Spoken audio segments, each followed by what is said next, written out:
Cosmosgato. Wow.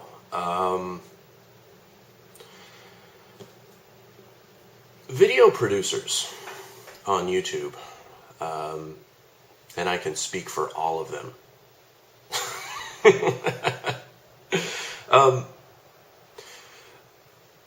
We hold YouTubers who merely comment and don't produce videos in a certain category. I'm not going to say that it's mitigated, but let me point out the YouTuber categories. At the top, of course, in my opinion, are going to be video producers. Next will be, that's video producers who show their face. Next will be video producers who do not show their face, but contribute audio, podcast, commentary, things like that.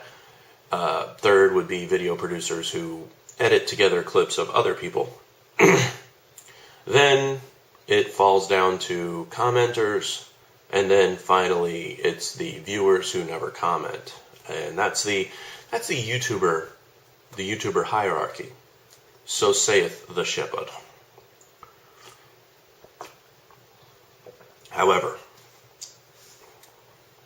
in my experience, I've been very lucky in that I have a few people that have crossed paths with me that have transcended that mitigation. Just off the top of my head, you got Robbie G TV, a retired video producer, now an outstanding commenter.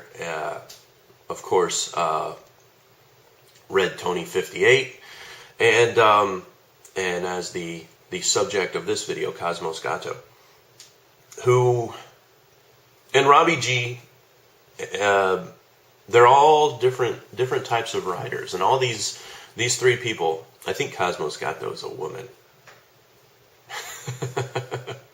in my imagination, you're a lady, because you have that touch. I think, it seems like a woman's touch, but I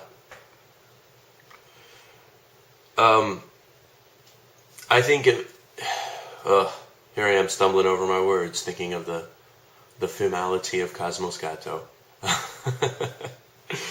Because let's face it, I think there's just something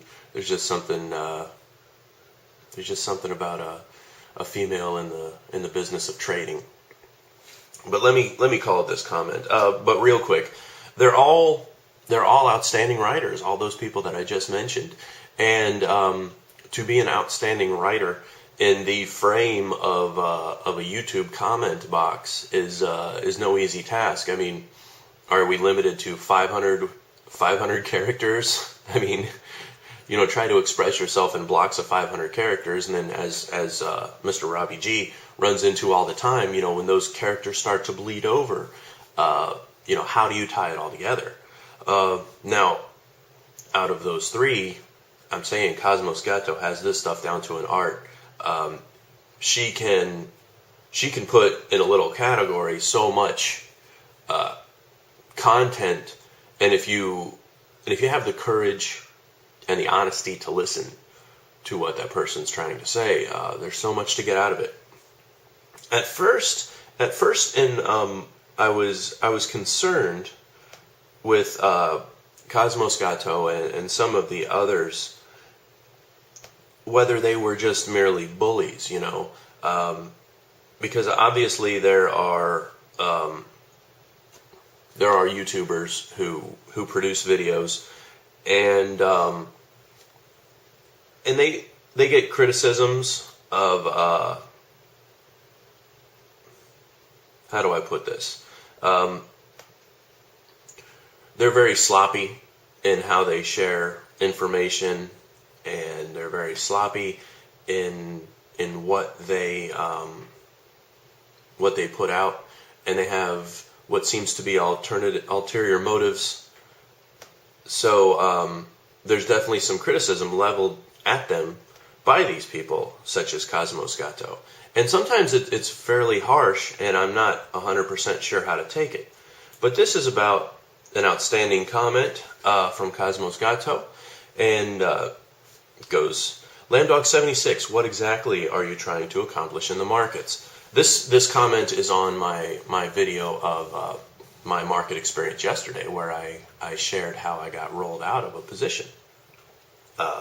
1, capital stability, maintain the purchasing power of 10,000 under all future conditions. Income, i.e., exact, regularly $200 to $1,000 cash every year from 10,000. Steady growth. Achieve a total return of 5 to 10% YOY. 4, trade to fast wealth to turn 10K into 100K. 5, tax avoidance. 6, fun. Yeah, it's better than Vegas. What? Because if you don't have a crystal clear goal and thought out plan, put it in the bank. Now, this comment really gave me pause. I'm not new to the markets, and I have an idea of what I want, and I thought I had enough of an idea that I could enact a plan and hold to the plan. But I think my idea was actually a little too vague, even regardless of my experience and regardless of my intentions. My raw intention was simply to make money. I enjoy making money. I enjoy creating wealth, and that's part of what I enjoy about my job. The romantic notion of starting a day at 0 and performing a physical task that is of value, and I'm creating a value. I really, really, really enjoy doing that. And I enjoy winning. But the size of my trading account is such that it's not so simple. And the complexity of the stock market is not so simple. There are so many investment vehicles, so many skinny rabbits to chase, so many moving trains to get run over by, so many opportunities to get your face ripped off, which I think that's quite a vivid point outerism. So I don't know. I'm pondering that comment because I have an account of a certain size, and I received some outstanding comments, and I'll link them below if you guys want to take a look at them. Nothing, of course, as always, nothing that I share here is meant to be taken as a stock market advice or anything else. I am interested in increasing my education and also sharing with those who are seeking the same thing. You know, I'm not interested in confirming that I'm right if I'm wrong. I'm interested in learning, honestly. I'm not interested in confirming my bias towards objectivism or anarcho-capitalism or Austrian economics. I'm not interested in confirming those things. I am a student of them, of course, and I can to anyone I can laud the benefits of that against intervention and communism and stuff like that. But when it comes to the market, when it comes to me making my money, I'm willing to listen to those with more experience, and I want to say that point blank to the screen, to those who are watching, and to those especially who are working so hard to try to get people to listen.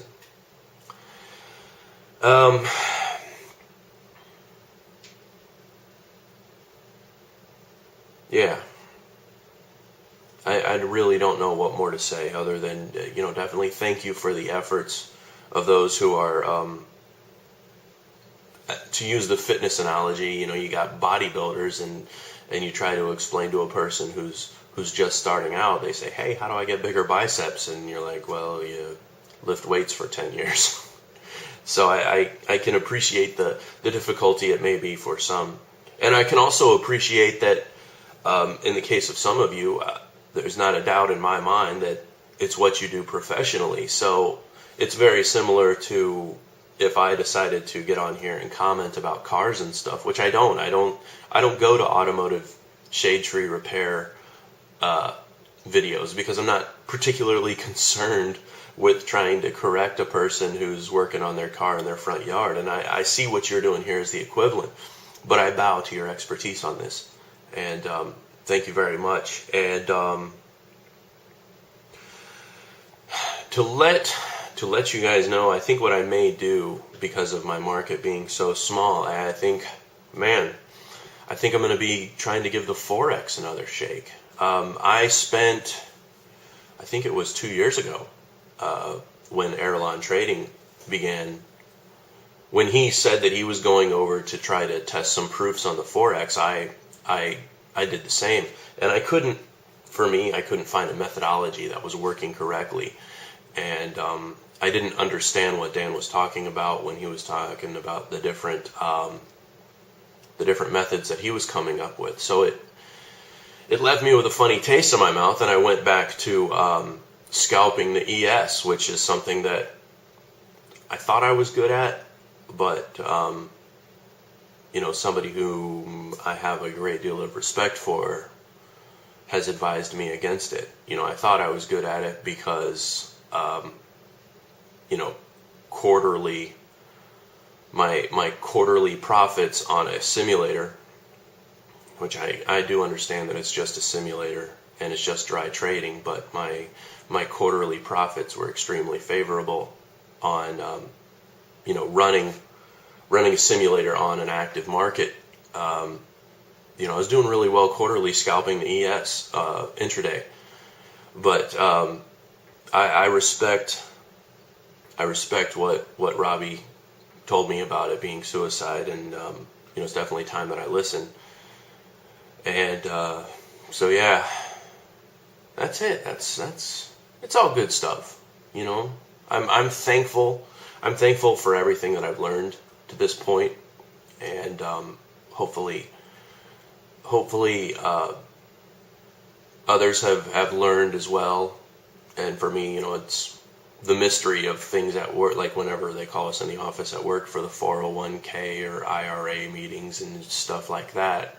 There's no mystery for it anymore. I don't bend the ear of the broker who tries to sell us the 401k. And I don't necessarily tell my coworkers when the broker selling us the 401k doesn't particularly impress me. But let me tell you something, people. They're not always the experts. Those, I'm going to call them commission brokers. All they do is sell a plan for commission. It's enough to make a person not want to have anything to do with being a market professional, I tell you that much. Because what kind of shit is that, Now, if you're putting your money with my money, ooh, because I think I just got rolled out of a deal. Put your money against my money, or with my money, and everybody's money's on the line. That's great. I could do that, but you take my maintenance fee and you just sit at a desk and you try to sell more people. I don't know what the hell that is. All right. Anyway, guys, thanks a bunch, and we'll see y'all soon.